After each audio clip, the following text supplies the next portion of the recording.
Jeremiah, share with us a brief insight into you, please. Yeah, thanks, Alex. Great to be here today. Appreciate the invite. Yeah, so my entire background and experience is squarely in the consumer side of the business. I guess you could say I've been classically trained, where I started my career straight out of college in the Bloomingdale's executive training program, where I was an executive buyer. And then I transitioned over to the wholesale side of the business, where I led sales and strategy for globally dominant brands, most notably Hugo Boss and Calvin Klein. And since then, I've pivoted my career and started my own consultant practice called Growth Mindset Advisors, where I am a fractional operating partner slash growth officer, and I work with private equity firms on deal flow.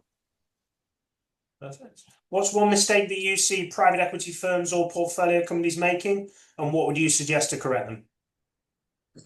Yeah, that's a loaded question. So I think, ultimately, financial engineering, those days are over in private equity for the most part. And I think you're seeing a huge shift of bringing in folks like myself who have true operating experience to drive value creation. So, if you ask 10 different firms what their definition of an operating partner is, you'll get 10 different definitions.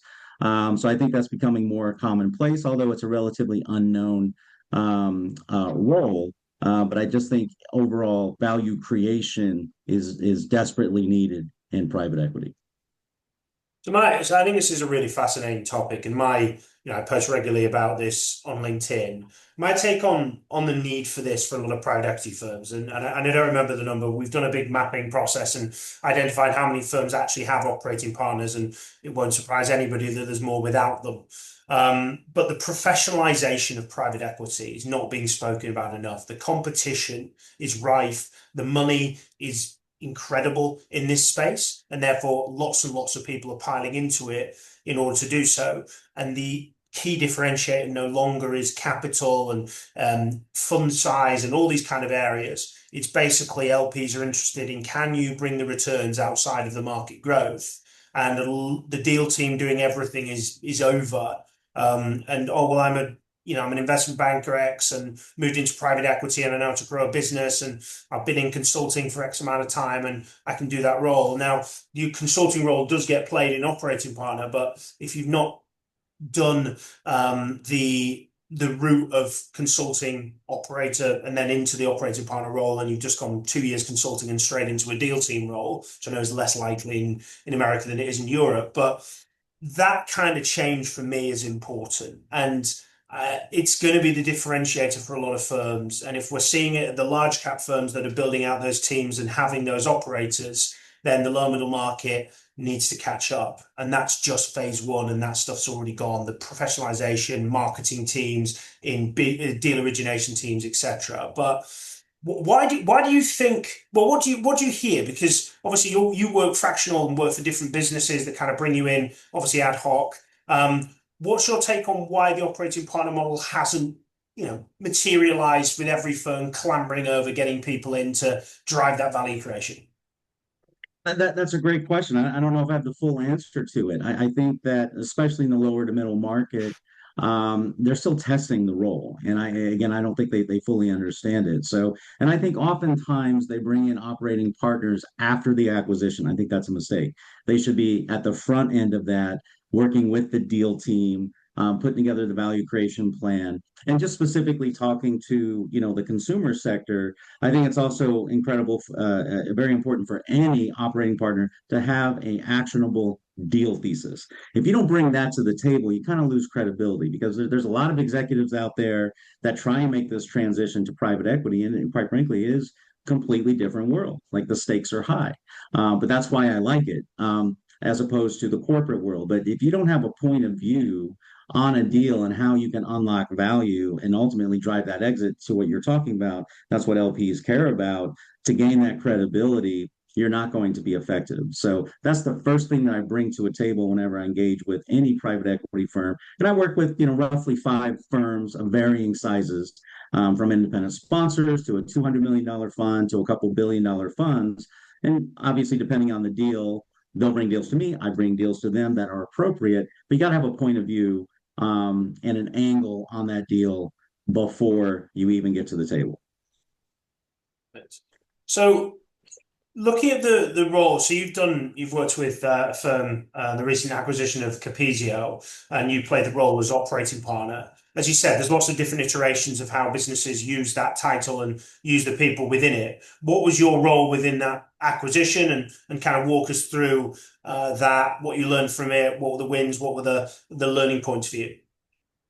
Yeah, well, I'll start with the deal thesis. So my deal thesis, I like niche category killers, is what I call it. So these are brands that dominate in a space, and Capizio is the very definition of that.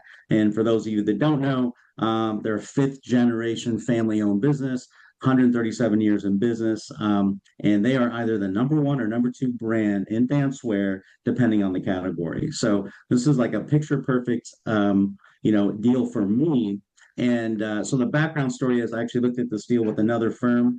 They ultimately passed, rightfully so. They weren't the right partner. And with their permission, I took this deal to Argon, who was not on the list at the time for whatever reason with the investment bankers. So it all just kind of fell into place. They were absolutely the right partner. They had the right leader. And so I worked alongside the deal team on value creation planning, unlocking channel distribution, and due diligence. That was my role. And now, post acquisition, I've joined the advisory board, and I'm working with the Capizio team on channel expansion.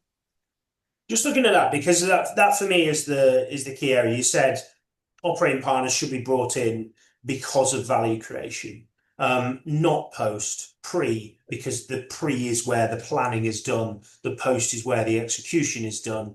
So, what were it's going I don't want to go into the specifics of the deal because there'll be confidentiality on that, but what are some of the things that you look at and recognize and have seen that maybe not this deal, but other deals where deal teams have missed, they've not seen the simplistic things like customer concentration going to be covered. But from your lens of being a previous operator and working with the likes of Hugo Boss and Calvin Klein, or brands everybody would have heard of, what are the things that you see in those deals that the deal team have missed in the past? Yeah, so it comes down to multi-channel retail strategy. Let me zoom out for a second. So I'm going to give you two ends of the spectrum of an example with Nike and Allbirds, right? So Nike being a legacy brand, obvious leader in their space, but they've been hitting some rocky territory lately. But 3, 4, 5 years ago, they doubled down on direct to consumer, right? They wanted to walk away from their wholesale partners, i.e., DSW, Macy's, et cetera, and it totally backfired. And again, this is part of my deal thesis where you have to have an omni-channel retail strategy. It's no longer a nice to have, it's a must have. And those brands that don't execute on each of those channels will ultimately fail. So it's a customer expectation. So whether they're shopping online or in store or in a third party wholesale, they expect to have the same experience with your brand. Nike made that tremendous mistake. They've now backtracked. Let's use Allbirds. It was a direct to consumer darling, went to $1 billion valuation. They had all their eggs in a basket in e-commerce. They were very late to the game to expand into wholesale. Then they went public, and their stock was less than $1. I think they've rebounded a bit, but again, the point is that they didn't move fast enough. They didn't have a balanced approach. So as it relates to Capizio, what I love about the brand was that it was multi-channel. Now, when we start to look at each channel of business, where can we optimize? Where can we find growth in the e-commerce channel? How can we right size other channels of business, right? Maybe some channels we do need to bring down a bit. So that's where those nuances come into play with an operating partner that a deal team may not know. So zooming out from looking at the operating partner role, let's talk about the consumer industry. And I know this is called all sorts of different things. And the deeper you go into consumer, someone gets upset if you call it consumer. But we're just calling the consumer industry as the B2C industry for simplicity. What's your take on what's happening in that landscape from a private equity lens? In what respect, Alex? Well, what are you seeing? Deal trends? What's happening? Gotcha. Great question. So I recently read a KPMG report.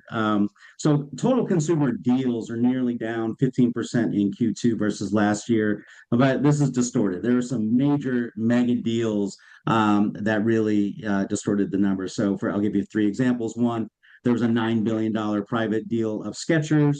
There was a $2 billion merger of Dick's Sporting Goods and Foot Locker. There was also a $1 billion acquisition of Haley Bieber's Rhode beauty brands. Overall deals are down, but deal size is up, right? So what's really trending right now in consumer, corporate carve outs, Dockers, for example, Levi's sold that off to ABG. There's health and wellness, beauty, and digitally native brands continue to be hot sectors. But for the lower to mid market, that's where I'm focused. Consumer deal flow has definitely been slow during the Q2 time period, and this was really driven by the tariff uncertainty. Interesting. So tariffs, nice indication of what we want to talk about next. What's your take? What are you seeing? So yeah, as far as tariffs, there's no doubt it has created disruption. And the uncertainty of the White House, they used a broad stroke approach and kicked the can down the road by country.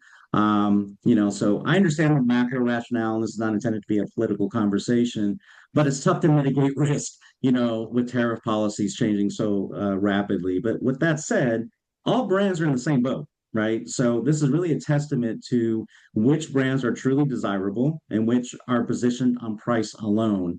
And when I see a PE deal who's positioned on price and has no clear differentiation, it's a hard pass for me. I'll advise the private equity firm to just move on. But strong brands who create best products can surgically raise prices and not miss a beat. But you're not going to fool the customer. You're not going to gouge the customer and get away with it. So pricing strategy during these uncertain times is incredibly important. But you have to be transparent with the customer, and brands that literally tell them that we're raising prices and why, you actually build trust over time. But you also have to be willing to lower prices when the macros improve, assuming you're still hitting, your gross margin targets. I'll use a couple examples. So let's use the airline industry as an example. I don't know, 10, 15 years ago, whenever, gas prices surged, airlines started charging you gas surcharges. They started charging you for baggage fees, right? Because it added weight to the plane. And we didn't have that before. But when gas prices came down, they didn't take away those baggage fees. We're still paying them, 10, 15 years later. So I would argue, and this is my opinion, I don't have any data to really support this claim, but airlines are really, they're a commodity now, and most people, myself included, like I shop for my flights based on price. I used to be a frequent flyer. And there are still some folks that are loyal to frequent flyers miles, but they've really become a commodity. So they've lost credibility over time. But now I'll use a middle market example. So my landscaper, so consumer services company, which is ripe for PE roll-ups, just like HVAC companies. That's another hot sector in consumer services. But a few years ago, when gas prices went up, my landscaper started charging me a gas surcharge. And he was transparent about it. But when gas prices came down, he dropped his prices. So, for me, I appreciated that. He gained my loyalty, and I still hire him today. So I look at these tariffs. Yes, it's a headwind, but if you're a strong brand, you can mitigate it with smart pricing strategy. There's a guy in the UK who's chairman of Ogilvy, Rory Sutherland, who talks about the airport, the airline industry, and my father-in-law works in it as a graphic designer, and we were talking about it in like share prices and stock prices of that not being particularly good, and we're not seeing things have a disruption in that. But I think it's what's interesting for him. He said there is only the ways to compare on price. You can't compare on if it's a brand new airline, a brand new aircraft, and you can't search for, is it the brand new X Air from Airbus, brand new X from Boeing, because that would make it more of an interesting flight and that would value a higher price. But you can't look for these certain things because they don't let you. So therefore, they've actually built an industry that is only based on commoditization of it's this or it's that. And the hotel industry is basically trading on the basis of it's a brand. And he talked about like that kind of cookie. I can't. Is it the Hilton that did the cookie and it was a warm cookie and you got to take it to your room and all that kind of stuff. But yeah, it's interesting you bring up the airline. It reminds me of that. Yeah. So walk us through the kind of deal thesis. Jumping back into that operating partner mode. Walk us through that.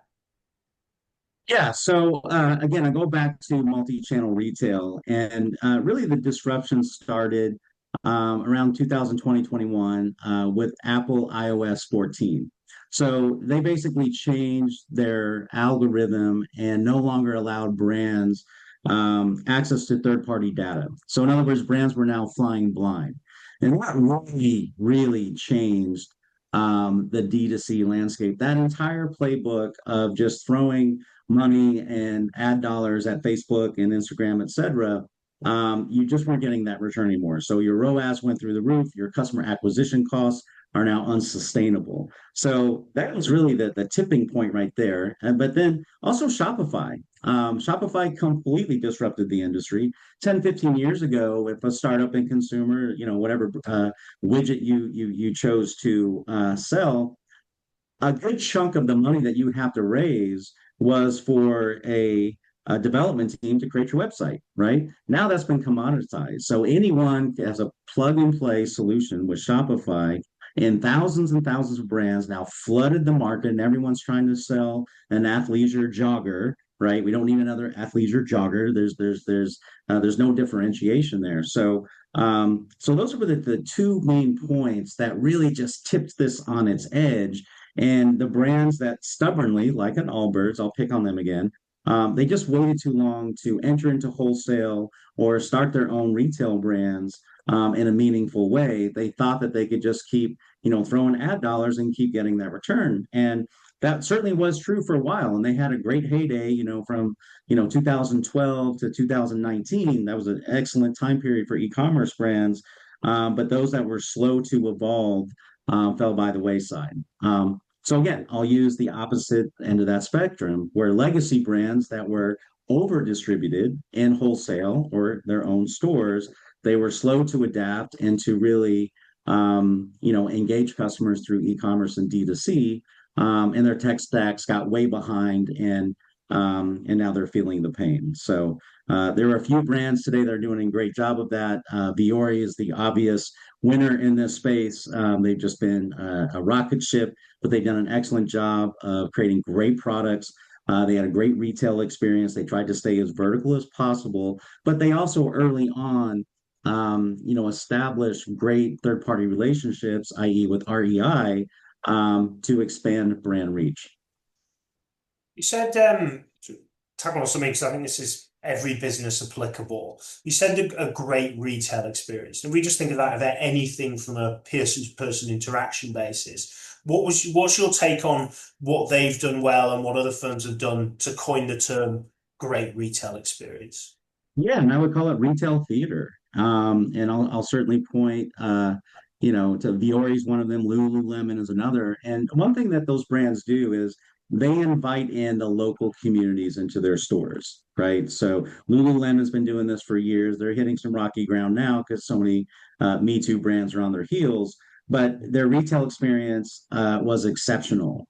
They would have local yoga classes. They would shut down the store, bring people in. It's not just about sales per square foot that day. It's about community and bringing people together to really celebrate the brand. You'll get that ROI later, but be genuine about it and create local communities. I think that is keenly important. But always product is king. It always starts with product. If you don't have great product, if you don't have desire, you're never going to go anywhere. And if you're just trying to knock off other brands and be a Me Too brand, without differentiation, you're not going to go very far. So it's a tricky balance, and there's an art and a science to this business. What do you read, watch, listen to, Jeremiah, that you recommend others check out? I love your podcast, by the way. I am a fan. I listen to it often. Thank you. Yeah. So I also like Scott Galloway. I think he's got some great insights out there. And I try and read as many books as possible. Although with two young kids, that's been a little challenging lately. But I think ultimately, just always network, always genuinely meet people, join as many webinars as you possibly can, and always give back freely because it always comes back to you with abundance. If somebody wishes to reach out, post this podcast, how best to get in touch, please? Yeah, LinkedIn, of course, is the easiest way. You can go to my website, growthmindsetadvisors.com, or send me an email at jeremiah@growthmindsetadvisors.com. Well, thank you very much for joining us, Jeremiah, and diving into the world of consumer and the world of the operating partner. I appreciate it, Alex. Thanks. And thank you very much for everybody for yet again tuning into the Private Equity Podcast. Till the next time, keep smashing it, and thank you very much for listening.